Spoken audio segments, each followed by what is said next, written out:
Rathbone, I'm going to let you decide what we call you tonight. Sure. Yeah, my name is Rathbone, and I'm a musician and a teacher. And sort of like Ian, I just started a TikTok account about a year ago and started doing political satire, political commentary. And I guess what's interesting for me tonight is that I'd be one of those people that would be decidedly against, electing a candidate like Robert F. Kennedy Jr. because I'm anti-capitalist, and I don't believe that reforming capitalism works. So that's sort of my angle with it all. But I'm happy to be here and facilitate the discussion. It's going to be interesting. Rathbone is on his backup account because he did something naughty at some point and got himself banned on his main. So if you guys want to follow his main account, it is Rathbone Makes Music. Is that right? That's correct. Thank you. Okay. So you guys can follow him at Rathbone Makes Music because his music is awesome. For the record, I started following him for his music and stayed for his political content. So I encourage everybody to follow the creators that we have in here. Rathbone. Yeah, I don't think people call out and incriminate the political economy that we live in enough, and I'm tired of not talking about it. So I just want people to hate capitalism as much as it hates them. And so my whole point of this is I just want to share these ideas. I think thoughts become action, and I want to change the acceptable terrain of ideas that we have in our culture, in our society. So I want to talk about capitalism. You know, one of the things that I've really started to struggle with is I used to be one of those people that believed I could thrive in capitalism and move comfortably through it. And recently, I have started to really hone in on, as I've looked at private equity and stuff, the fact that the worst piece of corruption, I think, in our capitalist society is that our political system has been so corrupted by money that at this point we don't have capitalism for the elite. They have socialism. The government gives them bailouts. The government gives them government contracts. They make laws that favor them. They give them tax breaks. They flourish under socialism for corporations. And Americans suffer the worst misery under the negative effects of capitalism because we suffer under capitalism down here, but the corporations thrive in a corporate socialist environment. And there's also another word for it, right? Because there are systems of government that choose business winners and losers, and they're words I'm not going to say out loud, but they give them A or F or C, right? There are certain words in here that I try not to say because it gets us dinged. Also, I'll ask everybody to refrain from using any words that are not family friendly because I did not mark this 18 and over. Just bear that in mind tonight as we go through our conversation. But that's something that I really have struggled with. And when I say it, people get very upset with me. Yeah. But that is, in effect, what has happened. And that is where we are. I've never heard anyone explain it like that. That was very insightful. Yeah, when you look at 2008 and we look at the fact that the companies that destroyed millions of families' lives, millions and hundreds of thousands of people's home ownership, equity, everything they'd ever hoped or believed in, the companies got bailed out and it never helped the people. But all those banks are still here, or the bankers just moved to another bank and started recycling and wash, rinse, repeat. And so when you see that, that is in effect socialism for corporations. You see it with airlines that are constantly bailed out. A lot of way oligarchy as well, to be quite honest. You have like an oligarchic structure where the production of money is regulated and controlled by a small group of people that benefit from what's called the Cantillon effect. People closest to money creation benefit most from it. They can also purchase assets with the newly created money. And by the time the checkout lady in Oklahoma City gets the bill, it's twice as much as it used to be. And so all new money creation flows immediately to asset and commodity prices. So I mean, just kind of, I was listening to Rathbone, and I can see like a lot of problems are associated with or considered capitalist in nature, but we're not dealing with a capitalist system any longer. We're dealing with a different form of economy that prioritizes the oligarchic structure and the nepotistic relationships that they carry amongst one another. I actually hear that a lot too. I often hear people when I talk about the cost of college and the corruption and the complete lack of accountability for the results and the ROI. People just say, "Oh, it's a capitalism problem." I'm like, what is it about an entire system, an $848 billion system that is entirely subsidized by the government, where the price of goods sold and the lack of accountability and the bankruptcy exemption of the loans is a direct result of the government? What about that is capitalist? Oh, wait, nothing. Absolutely Right. nothing about that is capitalist. If it was a capitalist system, they would shut down. They would shut down. What was that, Rathbone? I would say that's everything to do with capitalism. Capitalists have captured the government. And this is what I don't understand why libertarians can't wrap their mind around that capitalists legislate the laws that benefit these corporations. You're saying that it's a bug in the system, that this isn't real capitalism. No, it is capitalism. This is the core feature of capitalism. It is predicated on the exploitation of the working class by an ownership class. So there's two classes. Capitalists don't have time to work for the government. We're busy working for ourselves. Workers. What's that? Capitalists don't work for the government. We have better things to do than work for the government. The people that work in the government are not capitalists. They don't create any value. That's why they work for the government. The government works for capitalists. Something like 54% of Americans. I didn't say that the capitalists work for the government. I said the government works for capitalists. No, you said that the government was captured by capitalism, and it's not, because the people that work in the government hate capitalism more than anybody. You can see that by the fact that they constantly. Where does all the money that we subsidize the government with go to? It goes to corporations. It goes to the profits of private enterprises. All of the innovations in the military-industrial complex, the things that we're using right now, the technology, the internet, iPhones in general, all of that was subsidized by public money using publicly funded programs. And when those innovations become marketable, the government signs the patent rights and the copyright and all the technology over to private corporations, who then market it and sell it back to the public who paid for it in the first place.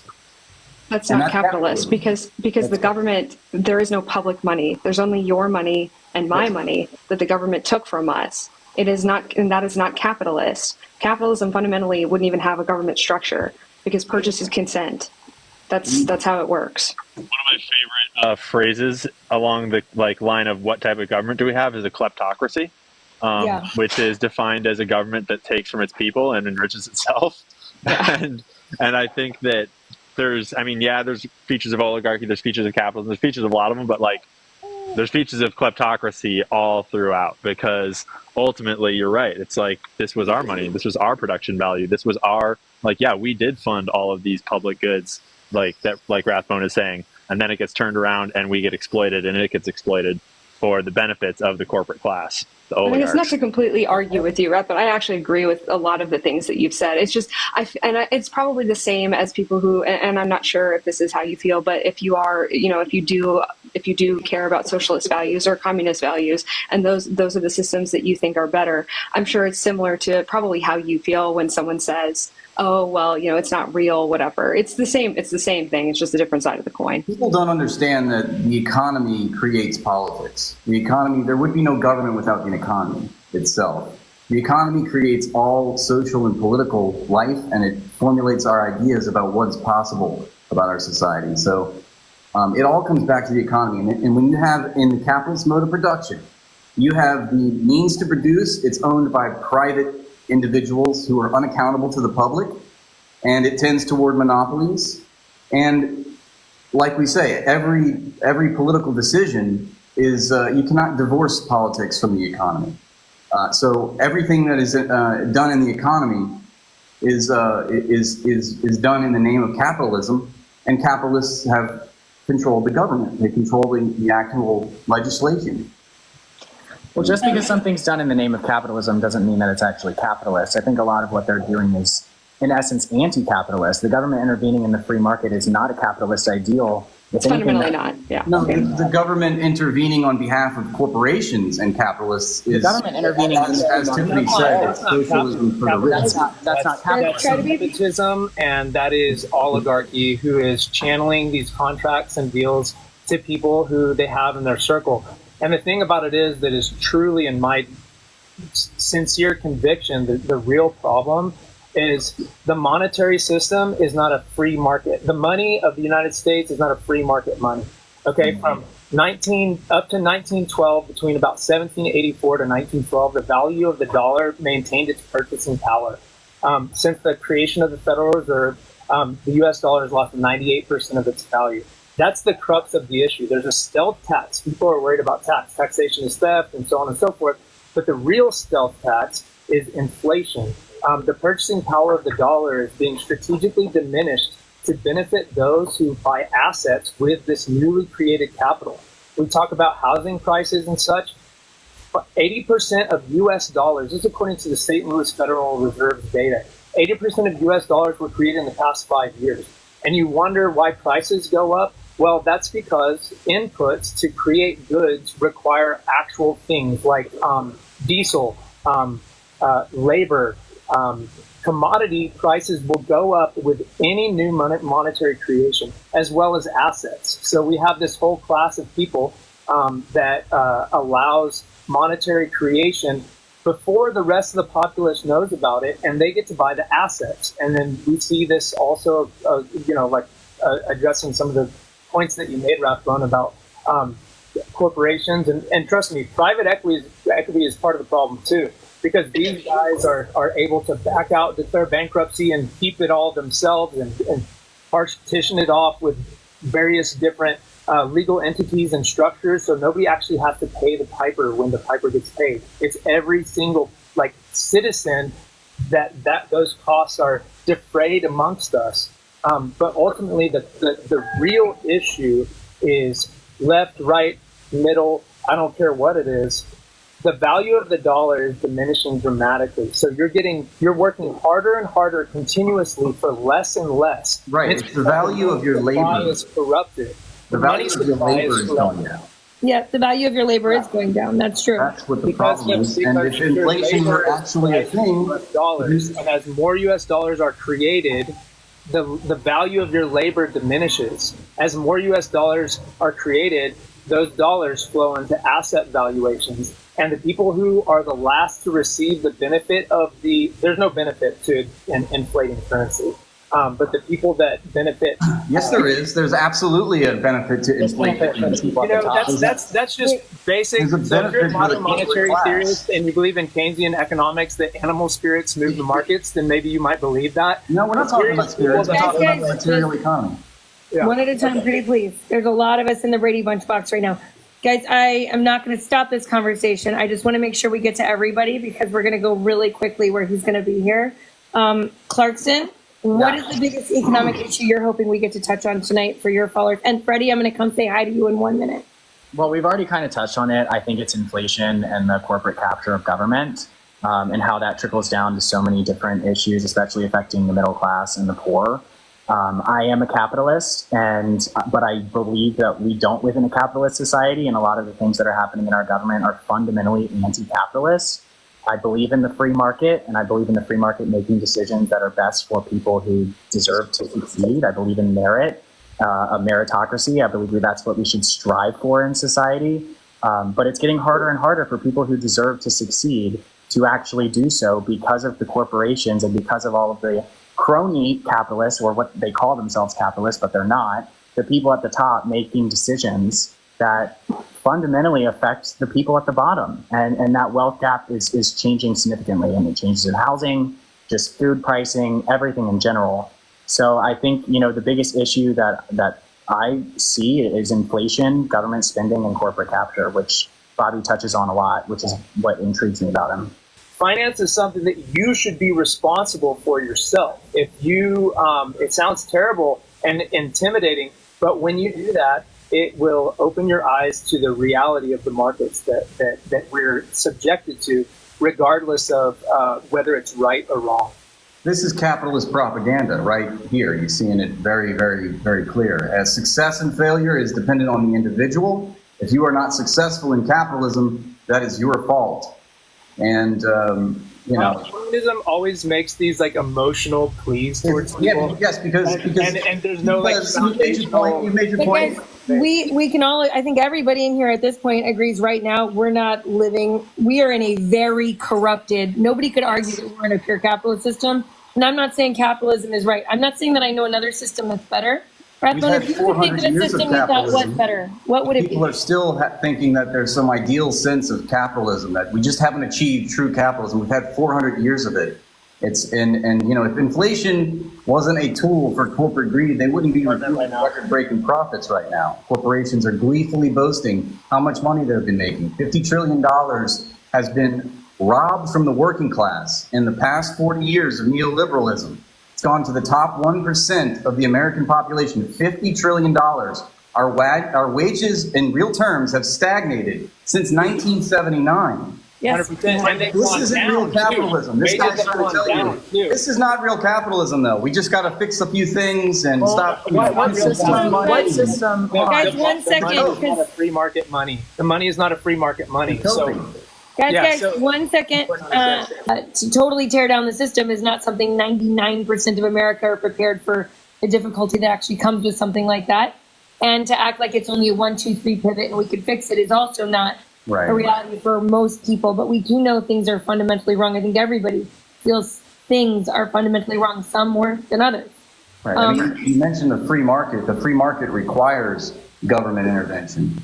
You know, capitalists require government intervention. It's not that government is bad, okay? The government is authoritarian by nature. Democracy itself is authoritarian by nature. All governments have power over public life. So to say that a government is authoritarian is just like, it's a foregone conclusion. Of course it is. The problem is, the government for who? The government in capitalism is for capitalists. It's controlled, captured by capitalists. It doesn't work for the people. We work for the capitalists. We give all of our money to the government and it goes to funding corporate profits. Can I just ask the obvious question? Because we're about to have Bobby join, and then it's all going to change, and the roundtable is going to stop, and we're going to move to Q&A. But if there were a system that you favored, which one might it be? Rathbone, so some folks in the comments are asking, you know, you're saying everything that's wrong. Do you have any ideas for, there's only one solution, okay? So capitalism, there can only be one opposite to capitalism. There's no opposite to capitalism and it's a stone or a lamp or you know, a country. It's a, you know, what we have to identify what is capitalism. Capitalism is the private ownership of the means to produce commodities. It is private ownership over public resources. So what is the opposite to that? What is the antidote? What is the antithesis? Obviously, that would be public ownership over public resources. We don't have a democracy in the economy. And from the economy stems all material power and all social and political life. So as long as the economy is fascistic and captured by capitalists, there will be no meaningful change in the government. There will be no meaningful change in politics because all power derives from the economy. I have a quick question. I have a quick question for you. So I totally hear what you're saying. And this is genuinely, I'm interested as to how you would fix this. So you're saying the antithesis to capitalism, as you see it, is public ownership. Public ownership actually means government ownership. Hold on, let me finish my question, please, because I really would like to know your answer. What is it about the current system and the current government that makes you feel that they would improve in morality or results if you gave them all of the power and all of the money? Well, the point is that capitalists have vetted and handpicked who will be in positions of power in the government. That's not what I asked. What makes you think that if you give them all the power and all the money, why would they improve? I'm not saying you give them all the power. You're still focused on the politics and the government. I'm saying the economy itself. Well, in order to abolish private property, you're going to have to use force. So you have to. Absolutely, yeah, and that's what a democracy is. So you're advocating for giving the government the power to abolish private property, and you think that they're going to disperse it equally and morally? This is the same problem that goes in every country. The same government will be doing that. Yeah, like what? Utopia that it turns into a very catastrophic thing for its citizens, and that's why millions of people have died in pursuit of this dream that you're speaking of. So you're saying communism is when 100 million it's a dream like utopia that's not possible because it requires the consolidation of power. 20 million people who can't be fed because they're poor every year. Okay? And people must always act. 5 million children die every year because capitalism. Guys, we can't hear everybody when we talk over each other. And I like we're talking solutions right now, and I also like that we're talking about risks. I think it's really important that we recognize right this moment that this election is going to take us, no matter who we vote for, towards somebody that says they're, well, almost anybody, with the exception of maybe Jasmine Sherman, is going to take us in the direction of continuing where we're at. So what I really want to focus on, and what is essential for everybody that's in the comments, for all of the young people that are looking for hope, is that we talk about the solutions that are actually feasible and what we would most like to see, because you're right, to like the inverse of what we have. It's hard to even acknowledge how much suffering would have to take place to even attempt it.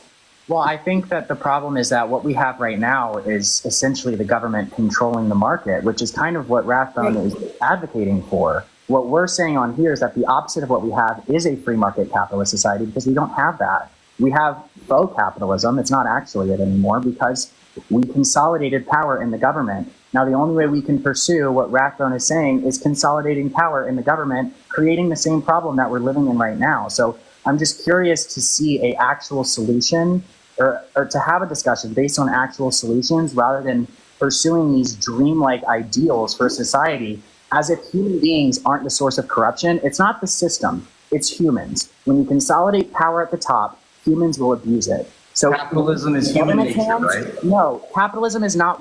No, human nature is innate, because it's competition. That's innate in nature among all species. No, what you're saying is that capitalism is human nature, and human nature is greed, and there will always be people that are exploiting human nature. And so there's no reason to really. Even in oligarchies, we see the same. We see that, like, if you see it in feudalism, you see it in, even in communist countries, you see human nature is still somehow the oligarchs rise to the top and the working class suffer the most. You see it in communist countries around the globe, right? Well, you're getting into another discussion about the history of 20th century U.S. imperialism. Hopefully, the oligarchs rise to the top because they're insiders. They're closest to the power brokers. They're not rising to the top because there's some kind of issue. About the economy.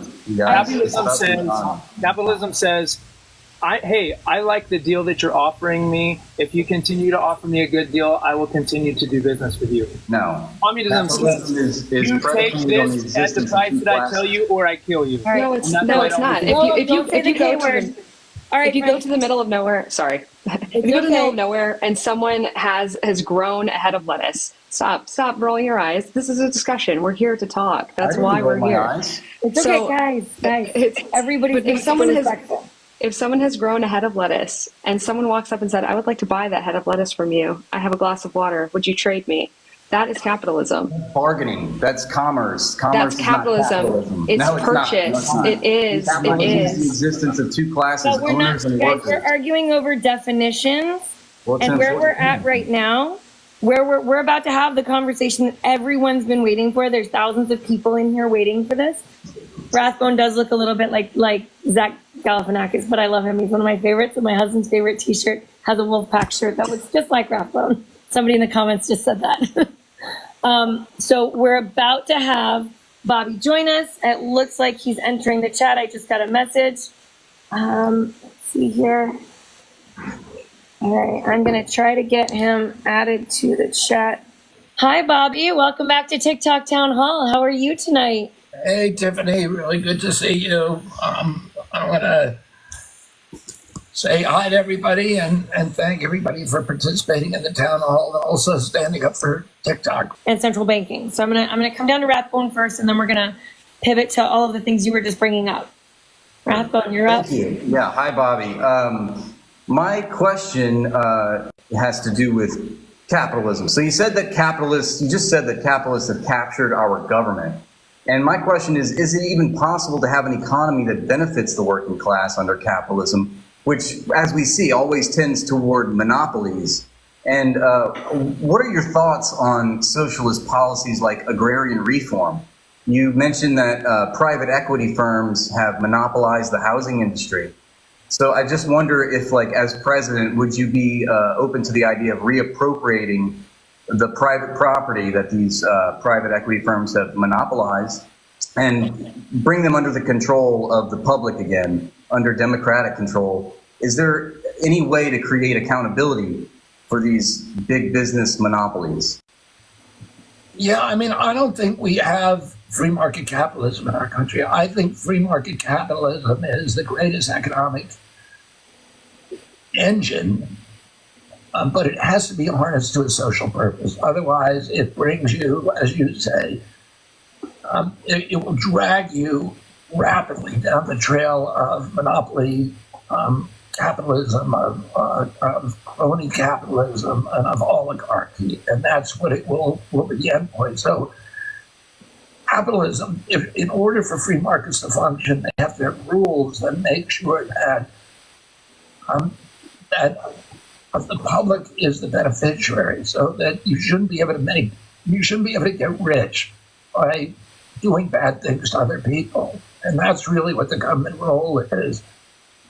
You should be able to get rich by doing good, by doing things that are beneficial to the community. In a true capitalist system, for example, on the environment, you can't make yourself rich without making your neighbors rich, without enriching your community.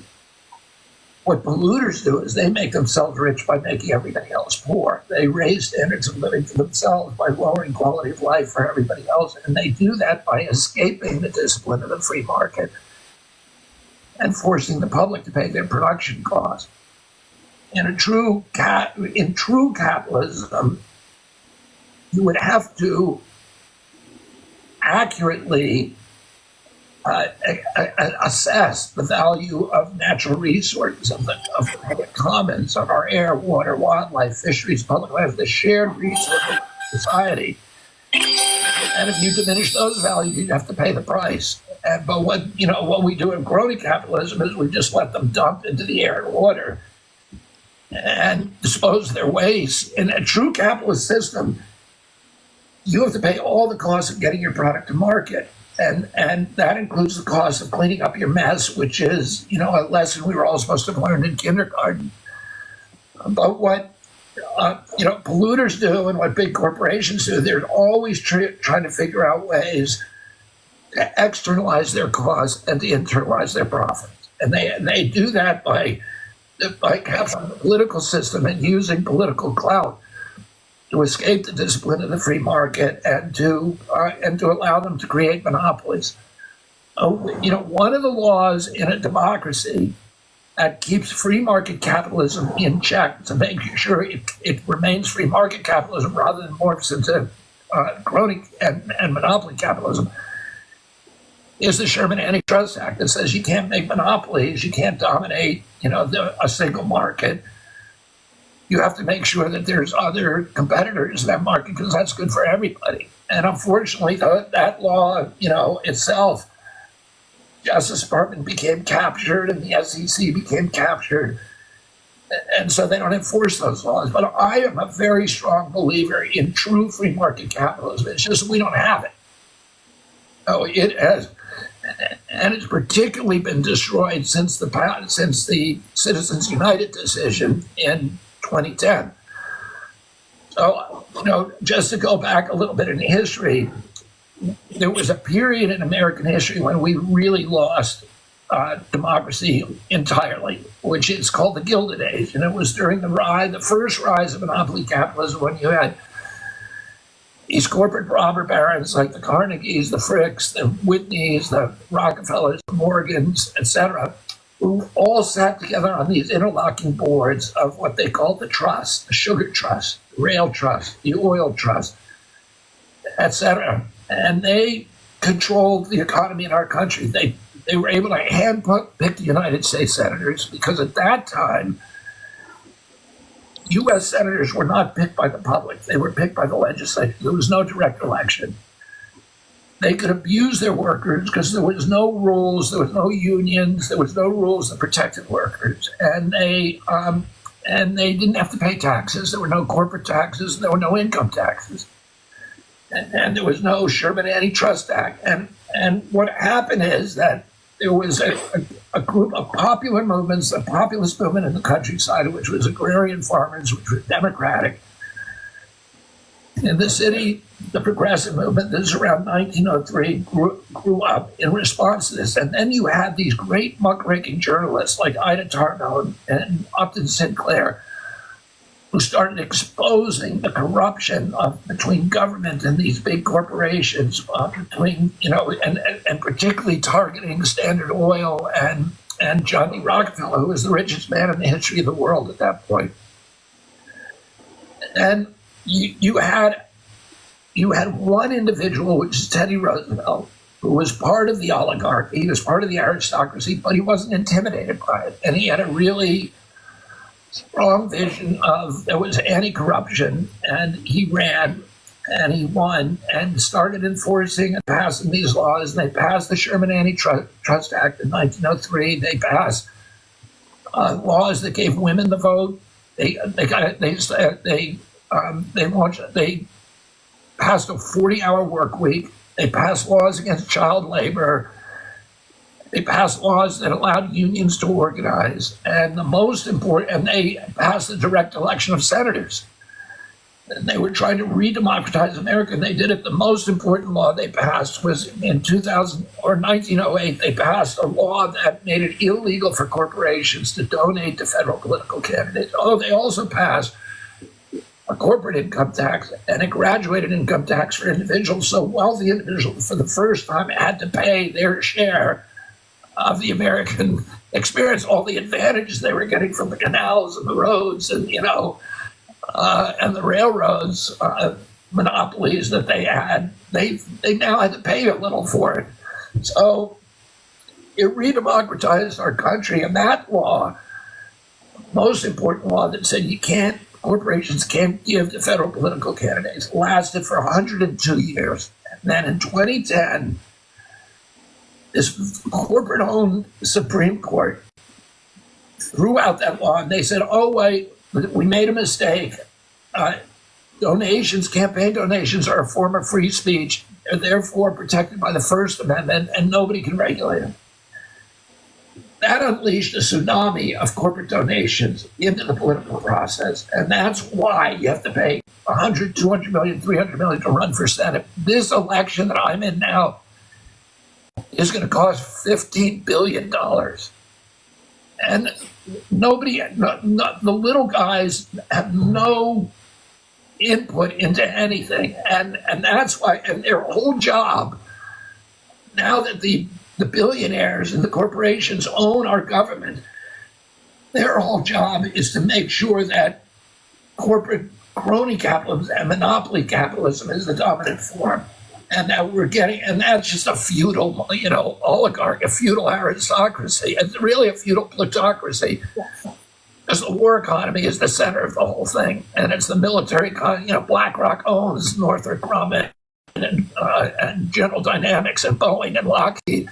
And they have the contracts to destroy Ukraine. And they also have the $500 billion contract to rebuild it. And the whole thing is fixed. And they own the Democratic Republican Party, and that's why Democrats and Republicans all want to go to war and Ukraine, because, the whole friggin' thing is fixed.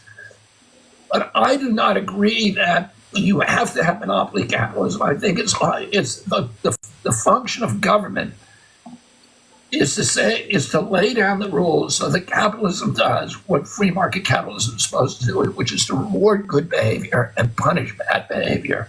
And that, when it's operating at its apex, that's what made us the greatest country in the world, because we were doing it right for a long period of time before the corporations came in and captured it, beginning really in 1980. You mentioned during our last town hall that one of the things that you would like to do as president would be to immediately hit the road and go after a constitutional amendment. Is that still high on your priority list? The only way we can get rid of Citizens United is through a constitutional amendment. And so, normally the president doesn't have any power over that, but he has a bully pulpit and he has the moral power. So I will go state by state and campaign for, the states have to pass the Constitution, they have to pass the amendment. And when, I think when 26 states pass the amendment, then it triggers, the law.